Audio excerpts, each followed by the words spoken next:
You should understand your place. My wife prefers to keep the vacation just for her family. You've already done your part by paying. That was the message Deborah received at exactly 11:02 p.m. Just 2 nights before the family trip she had been planning, paying for, and dreaming about for 3 years. She sat at the kitchen table, her reading glasses resting at the tip of her nose. The soft hum of the refrigerator was the only sound in the house. She had just finished putting the last set of travel-sized sunscreen bottles into zippered bags, each labeled by hand. One for every grandchild. Her hands were still sticky from wrapping little souvenir bags filled with keychains that read "Aloha" and "Grandma loves you." The phone buzzed again. Another message. "Don't take it the wrong way, Mom. It's not personal. It's just simpler this way." Deborah didn't reply. She stared at the glowing screen until it went dark. Then she placed the phone face down on the table. He didn't call. He didn't say thank you. He didn't even try to lie kindly, just a cold, quiet reshuffling of family, where the woman who raised him was now, in his words, not part of her family. Deborah had seen signs. It wasn't just the way Clara, her daughter-in-law, corrected her in front of the kids, or how she rolled her eyes when Deborah told stories about her honeymoon to Hawaii with her late husband. It wasn't even how Clara started hosting holidays at her own mother's house, and forgot to mention it until the day before. No, what truly told Deborah everything she needed to know was the way Clara looked past her. Not through her, but past her, like a waitress who had already dropped off the check. Still, Deborah never believed Johnson would go along with it. He used to write her Mother's Day cards that made her cry. He brought her pink tulips every March, even after he moved away. When he was a boy, he told his teachers that his mom was his best friend. She kept the picture he drew in 2nd grade, the one where she had a cape and the caption said, "My mom saves the day." Now it seemed she was no longer in that story. She looked at the small duffel bag she had packed for herself. Inside were 2 sundresses she hadn't worn in years, a photo of her late husband she planned to place on the dinner table during their beach night, and a small box of matches for the candle she had wanted everyone to light in his memory. The candle was lavender, his favorite scent. She had pictured all of them barefoot on the sand, the sun dipping into the ocean. She had imagined her grandson holding her hand and asking, "Did Grandpa love the beach too?" And she would have said, "He loved it even more because he shared it with me." But that wouldn't happen anymore. She wasn't invited. Deborah had paid for the beachfront villa. She booked the flights. She arranged the airport pickups, the luau tickets, the snorkeling lessons, the breakfast baskets. She had spent hours on the phone with a travel agent, making sure the beds were soft enough for the kids and the walkways smooth for Clara's mother's bad knee. Now she was just a line crossed off, a walking ATM that wired the funds and disappeared. She sat in the kitchen for a long time.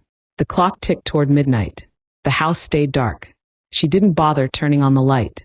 She let the soft glow from the under-cabinet bulbs stretch shadows over the clean counters she had scrubbed earlier that evening. For a while, she felt no anger. No sadness. Just shame. That deep, quiet kind that makes you feel foolish for ever hoping. She thought of calling him. Deborah even picked up the phone. But what could she say? That hurt. He already knew. "You've changed." Of course he had. "Please let me come." She couldn't beg, not after all she had given. She set the phone down. Instead, she walked slowly to her desk in the den and turned on her old laptop. The screen blinked awake, slow but familiar. She opened the folder labeled Hawaii Travel Fund. There it was. The total she had saved since the day she retired. $21,763.84. It started with $10 bills tucked into envelopes. Then she sold old furniture. Then she tutored English online at night. Every single dollar went into that trip. She set up a travel account. She linked payments for the villa, airline tickets, and services. She had tied all the cards to one source, hers. Because she trusted them. Because she thought trust was something she had earned. The cursor blinked on the screen. She hovered over the freeze account button. Just one click and everything would stop. A phone call to the travel agency would cancel the whole thing. She didn't click. Not yet. Instead, she opened a new document and began to type. Not a message to Johnson. Not a plea. A list. A new one. Women from her church who hadn't left the state in 20 years. Her friend Lucy, whose son hadn't spoken to her since she got cancer. Franca, who buried her husband last fall and still brought his photo to Bible study. Sarah, who helped raise her grandkids but wasn't invited to their graduations. Eunice, who said last month that no one had ever taken a picture of her on the beach. Deborah saved the file. Then she returned to the bank page. She clicked freeze. A small box popped up. Are you sure you want to pause all linked transactions? She clicked yes. Another message. All linked cards will be disabled immediately. Yes. Then Deborah sat back, closed the laptop, and took a deep breath. She picked up the souvenir bag she had made for her youngest grandson. She took out the keychain and placed it on the table. Then she unwrapped the others, one by one. And for the first time in 3 years, she let herself imagine a different kind of trip. One where she was not unwanted, not a burden, not forgotten, but a host. She smiled, not out of revenge, but from something stronger, clarity. It started with a jar, an old mason jar she kept behind the flower in the kitchen cabinet. She called it the dream jar, though no one else knew that. Every time she skipped buying something small, a bottle of vitamins, a movie rental, a new pair of house shoes, she would take that money in cash and slip it into the jar. It wasn't much at first. $5 here, $12 there. But over time, it grew quietly, the way hope tends to do. For 3 years, she saved. She canceled her cable. She stopped buying her favorite tea. She tutored students online for extra money, even when her joints ached and her eyes burned. She turned the heat down at night and wore double socks. She said no to lunch invites, telling friends she was having a tight month. They didn't know she was putting every dime into that jar. For what? For a memory. For one last beautiful moment with her family. Hawaii wasn't just a place. It was a symbol. Gregory and Deborah had gone there for their honeymoon. They were just 24, newly married and broke. They shared one suitcase and split sandwiches at lunch. Gregory got sunburned so badly on the second day that he wore a bed sheet like a cape for the rest of the week. They laughed more that week than they ever would again. After he died, Deborah made a quiet promise to herself. She would take the family there. She would let the grandkids see what Gregory once saw. Let Johnson feel the sand his father had walked. Maybe it would bring them closer again. Maybe it would remind him of where he came from, who had loved him first. So she planned. She looked for villas that could fit all 9 of them. She called the travel agent again and again to ask about beds, food needs, and wheelchair access for Clara's mother. She ordered custom t-shirts with everyone's name, and the words family is forever 2023 across the front. She picked a beachfront house with a fire pit. She imagined them sitting around it, lighting candles one by one, each person saying a word that described Gregory. She would hold his photo, the one where he laughed with his head thrown back, sunlight in his hair, and she would smile while they all remembered something good. She imagined silence, then tears, then laughter. But more than anything, she imagined being seen, being thanked, being held. None of that happened, because somewhere along the way, Deborah stopped being part of the picture. Not just the emotional picture, the literal one too. She noticed it slowly. Fewer group photos. At Thanksgiving, Clara would say, "Let's do one of just the kids." Then, "Let's do one with our family unit." By the time they were done, there was no photo with Deborah. At Christmas, they all wore matching sweaters, red with white trees. Hers was blue. She hadn't even known there was a plan. Johnson brushed it off. "Oh, you're not into that stuff, Mom." But she was. She just hadn't been asked. Clara took over birthdays. She hosted everything at her mother's house. Deborah was invited, but she felt like a visitor. One time, Clara told someone, "Johnson's mom is here too," as if Deborah had wandered in by accident. And Clara always smiled, like she didn't mean any harm. But harm doesn't always come with shouting. Sometimes it comes in silence, in being left out of every photo, every memory, every seat at the table. Still, Deborah planned. She held on because she thought this trip would fix everything. Because once they were all under that Hawaiian sky, with the sound of waves and the kids laughing in the sand, maybe love would be enough to remind them. That was the story she had told herself. That was the dream she built, one small sacrifice at a time, until that message, just a few lines of cold text, turned a 3-year dream into a 3-second dismissal. "You've already done your part by paying."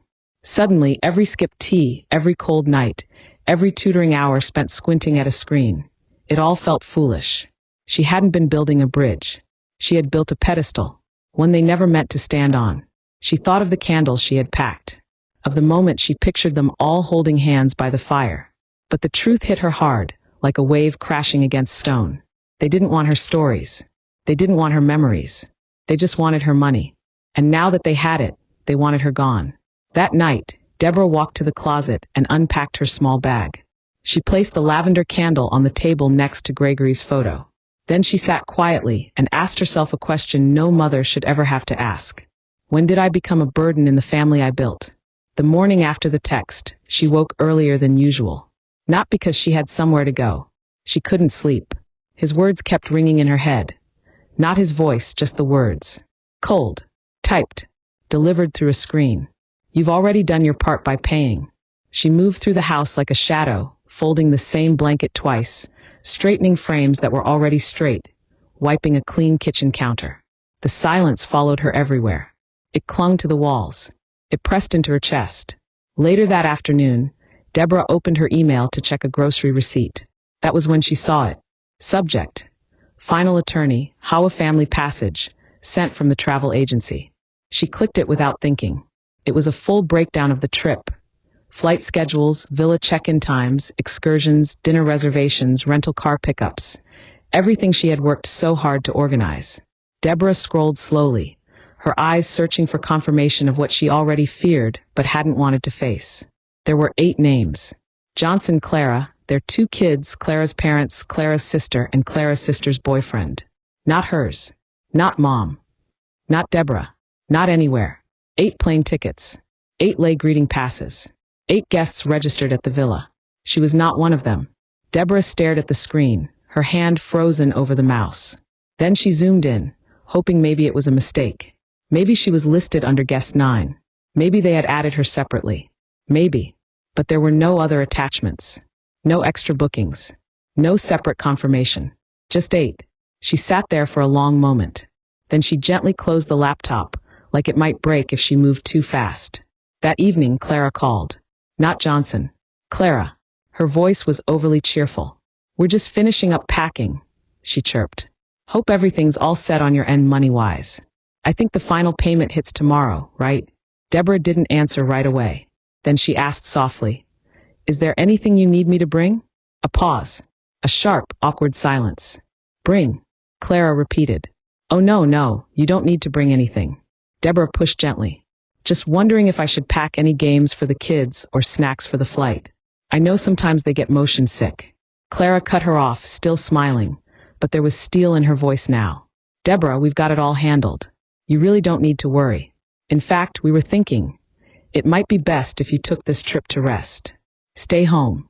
Focus on you. She didn't say it with cruelty, but the message was clear. They had planned everything, with her excluded, and now pretended it was for her own good.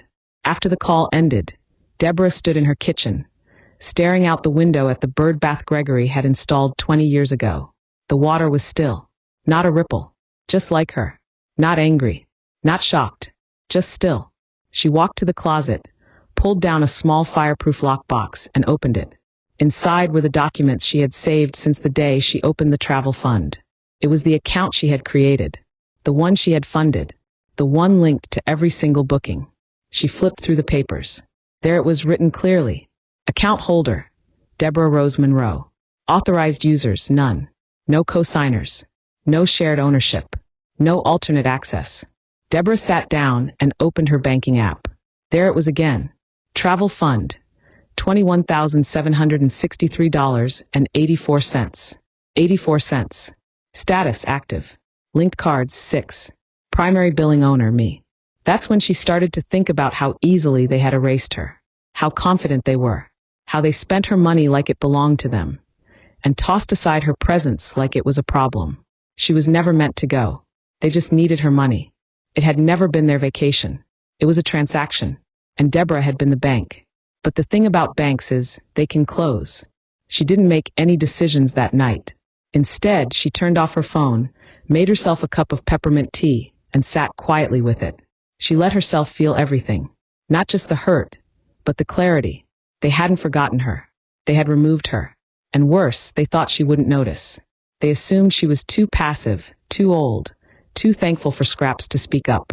They thought she would stay in the background and smile anyway. They forgot who raised them. Deborah closed the app. For the first time in months, she slept through the night. She didn't scream. She didn't cry. She didn't call anyone to share what she had found out. No dramatic arguments. No angry messages. She simply made tea. She sat in the chair Gregory once called the lookout, and stared out the window while her laptop blinked beside her. The house was still. No TV. No music. Only the wind tapping the window pane and the low hum of the fridge. And in that silence, something inside her settled. Not like calm. Like stone. She wasn't confused anymore. She wasn't waiting for an apology. She was planning. Deborah opened her banking app again and scrolled to the travel fund section. Her name was still at the top. Account owner. She checked the linked cards, 6 in total. 1 for the resort. 1 for the car rental. 1 for the airline. 3 for food, excursions, and entertainment. All of them were set to pull money from her account. She clicked the settings tab. There it was. Transaction lock, freeze mode. A small note appeared below. Activate this setting to pause all outgoing charges from this account. Linked cards will be disabled. No new charges can be made without account owner approval. 1 click. That was all it would take. But she didn't click it yet. Instead, she opened her calendar. She marked the departure date with a red circle. They were set to leave from LAX at 10:45 a.m. local time. If they got there 2 hours early for check-in, she figured 8:15 a.m. would be the right time to freeze the account.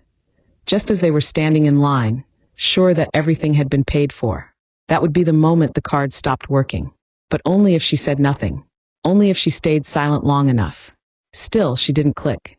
Not yet.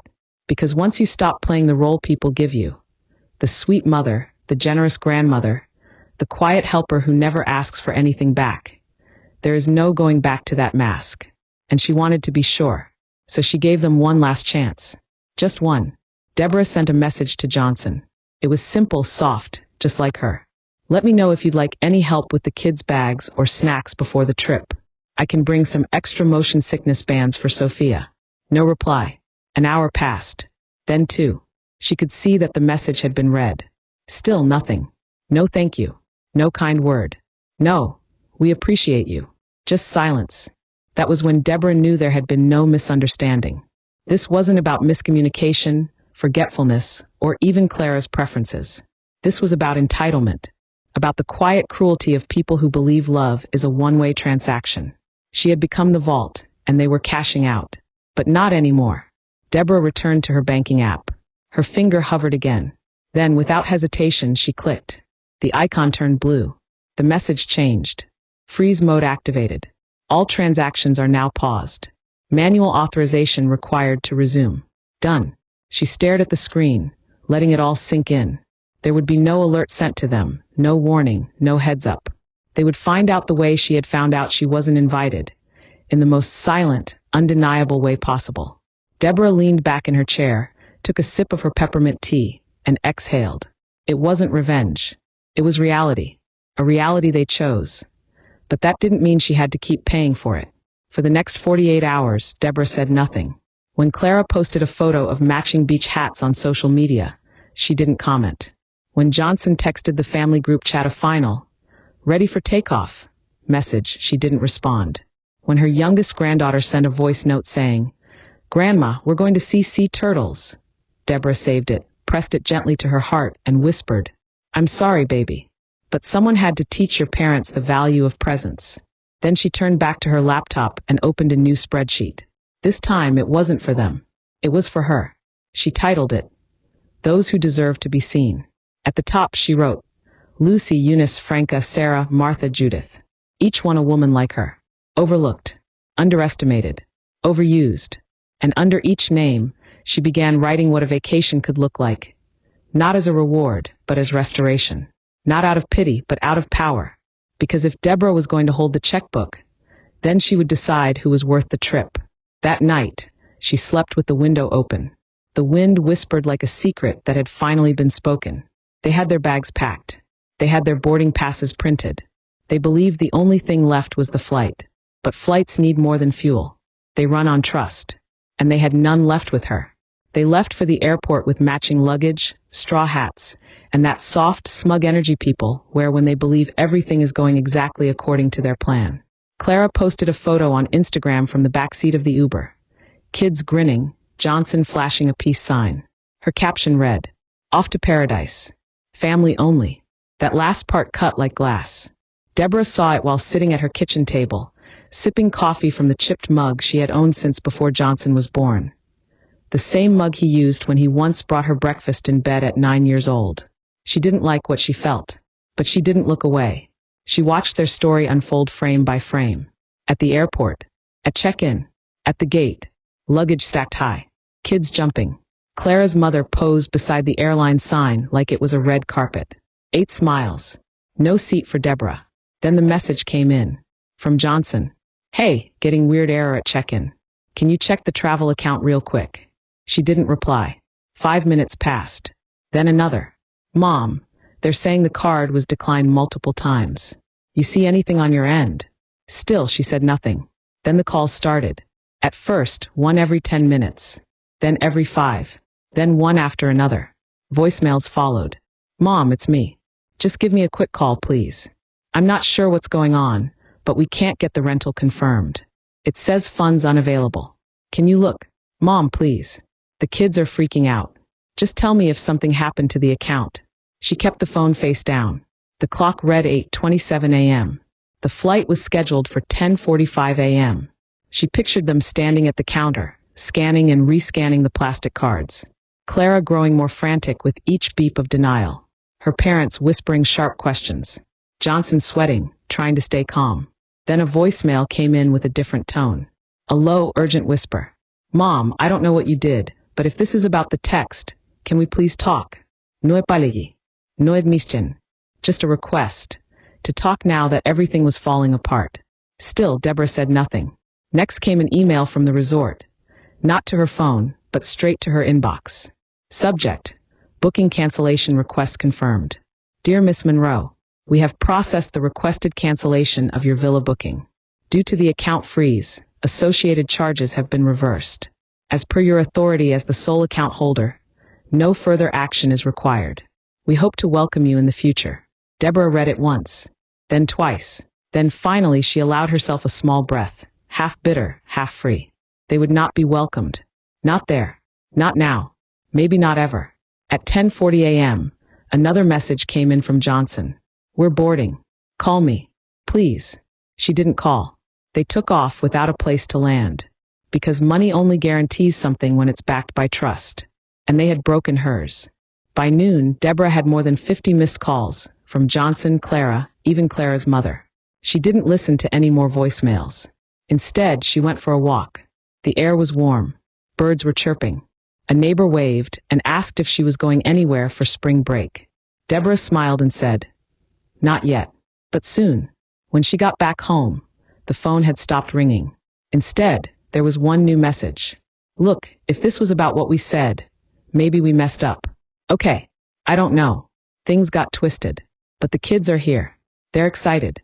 We can still fix this. Please just unlock the account. I promise we'll talk everything through when we get back." She stared at the screen.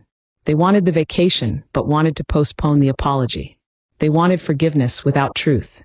They wanted her to fund their joy while they exiled hers. So no, Deborah didn't unlock the account. She didn't reply. And she didn't explain. Because she owed them nothing. Sometimes silence is the only reply strong enough to be heard. The refund arrived 2 days after their flight. It came in small notifications, one by one.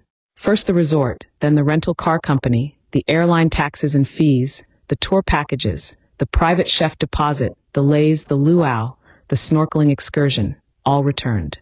All reversed. All hers again. Deborah's travel fund account, once drained by love, was full again. But this time, love would not be blind. This time, she would spend it differently. Not for appearances, not for people who saw her as a wallet with wrinkles. This time, she would spend it on those who understood what memories were worth. Women who had also lived lives of giving without being seen. She opened her notebook, the same one where she had written Gregory's favorite songs, his old fishing recipes, and the names of each grandchild. She flipped to a clean page and wrote 3 words at the top. The Forgotten Women. Underneath, she began listing names. Lucy from church, a widow whose children hadn't visited in 5 Christmases. Sarah, who still wore her wedding ring even though her husband had left 30 years ago. Eunice, who cared for her brother with dementia and slept on a cot beside his hospital bed. Martha, who once told her, "The worst part of old age isn't the pain, it's the invisibility." Kate, her old neighbor, a retired librarian who had never seen the ocean.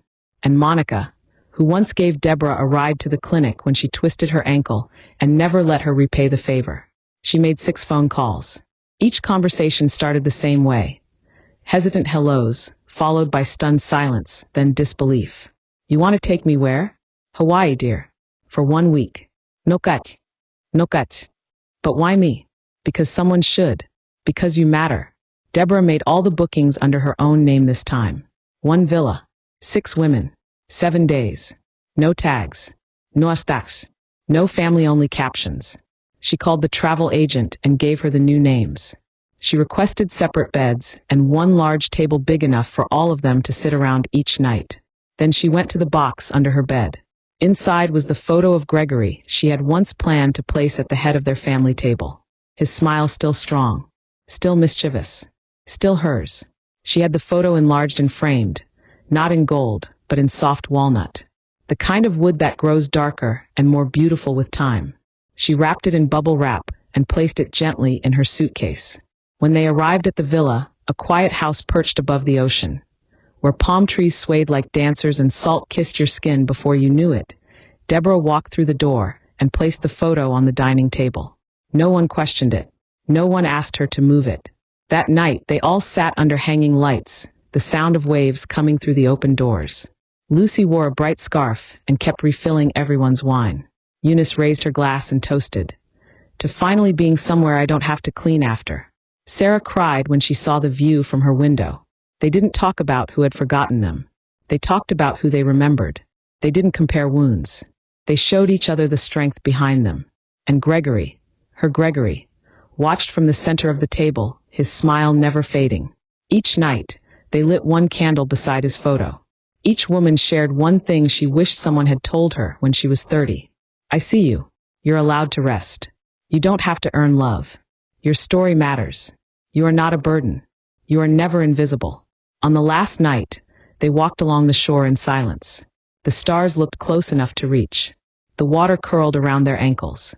The moonlight turned every wrinkle, curve, and scar into silver. Deborah looked at the women beside her. Women who had given without asking, loved without limit, endured without applause. And she realized something. She hadn't just taken them on a vacation. She had brought them home. Home to themselves. To one another. To the truth that memory, when shared with the right people, becomes more than a moment. It becomes legacy. The email came 3 days after their return. Deborah had just come back from a morning walk. The ocean still whispered in her ears. Her suitcase was half unpacked. A half-eaten pineapple wrapped in the fridge. The scent of plumeria still clung to her clothes. She sat at her desk, opened her inbox, and saw it. Subject: "Just want to clear the air," from Johnson. She stared at it for a long moment before clicking. "Hi, Mom. We're back now." It was, well, not quite what we imagined. A lot went wrong, obviously, and I guess some of that was our fault. I'm not saying everything was handled perfectly. Maybe things could have been communicated better. Clara says hi, by the way. She was really stressed and didn't mean to exclude you like that. I think she just wanted the trip to feel a certain way. You know how she gets about structure. Anyway, I've been thinking. Maybe we weren't fair. Maybe we messed up. But we're home now and trying to sort through a lot. Honestly, the kids are confused, and we're trying to shield them from too much drama. That said, we're in a bit of a bind financially. We had to rebook a lot on credit, and it's kind of snowballing. So I just wanted to ask, if you're able, could you maybe consider returning the original deposit we gave for the trip? Or even part of it? I know you probably feel hurt, but we're still family. Just let me know. Johnson. Deborah read it once, then again, then a 3rd time. Each time, her eyes returned to 1 line. If you're able, could you maybe consider returning the original deposit? She leaned back in her chair. Silence sat thick in the room. They wanted the money back. Not healing. Not apology. Not understanding. They wanted a refund. She thought about the word deposit, as if they had invested something, as if they had helped build the trip, as if they had contributed to something greater. But they hadn't deposited anything but assumption that she would pay. that she would stay quiet, that she would be grateful to be included, even on the outside. Deborah clicked her sent folder and found the original transaction. Every payment had come from her name, her account, her sacrifice. There had been no shared fund, no co-signers, no contribution, just her. Now they wanted her to give them her money, to cover the cost of their choices. It would have been almost funny if it weren't so familiar, because that's what mothers are taught to do. Pay the bill, swallow the insult, hold the pain, hand over the blessing, get erased from the photo, and still by the frame. Deborah closed her eyes and pictured the dining table in Hawaii. 6 women laughing, clinking glasses, passing bread. Gregory smiled from the center in his walnut frame. No demands, no expectations, just presence, just peace.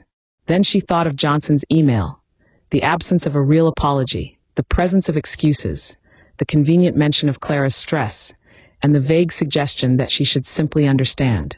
But understanding didn't mean surrender, and love without respect wasn't love at all. She reopened the email, hovered over the reply button, then closed it again.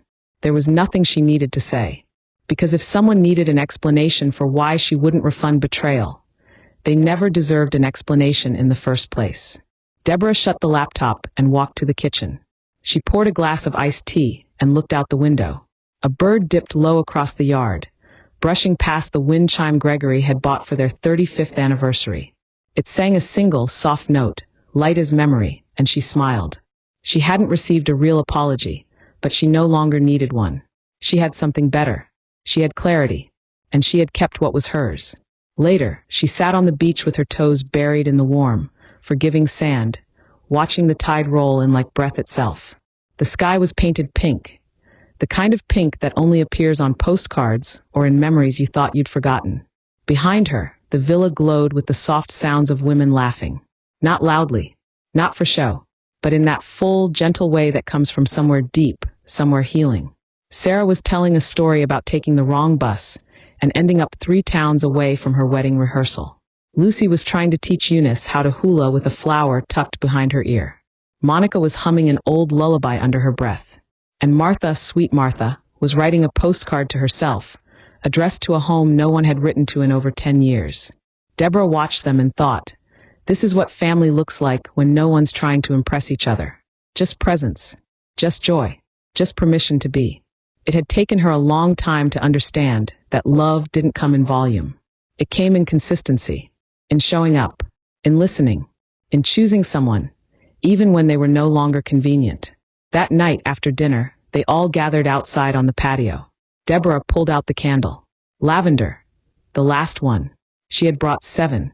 6 were already lit, each one by a different woman, each one holding a memory, a name, a goodbye they had never been allowed to say aloud. Now it was her turn. She placed Gregory's photo at the center of the table. The women grew quiet. She held the matchstick in her hand. This, she said softly, was supposed to be for all of them, for my family, but I think maybe it was always meant for this. She struck the match. The flame flared, then calmed. She lit the candle and watched the wax begin to melt, slow and steady, like time itself. One of the women, Eunice, reached over and touched her hand. I didn't think I'd feel this again, she whispered. Peace, gratitude, like I mattered. She looked at Deborah with tears in her eyes. And I didn't think it would come from someone like you. Someone like me? Deborah asked, smiling. Someone who knows, Eunice said, what it's like to give everything and still be left outside the door. Deborah didn't speak. She just held her hand tighter. After the candle had burned for a while, Deborah stood and walked to the edge of the beach. The other women followed, barefoot, each carrying a seashell or a ribbon or a single name written on paper, tucked into a pocket. They formed a circle in the sand. No ceremony, no script, just silence.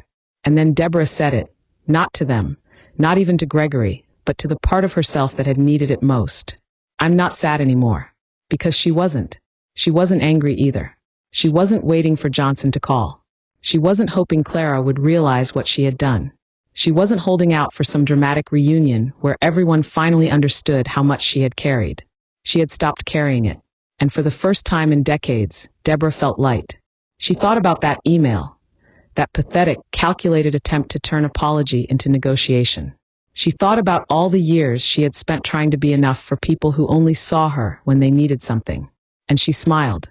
Not the kind of smile worn at family gatherings when someone hands you a paper plate and tells you to sit at the kids' table because there's no room.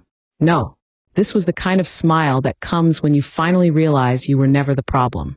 You were simply giving your best to people who had already decided it wasn't enough. That's when the words came, quiet as the wind. Kindness breeds entitlement. So she had taken back that kindness. And now she owed no one anything. Not because she was bitter, but because she was finally free. Free from expectations that had only drained her. Free from the weight of false belonging. Free from the role of mother as provider, giver, fixer. Performed without question, never requested, always expected. And what about her? Deborah stood at the shoreline and let the waves meet her. They wrapped around her ankles and pulled gently at the sand beneath her feet, as if whispering, "Let it go." So she did. She let go of the dream of a family that would hold space for her.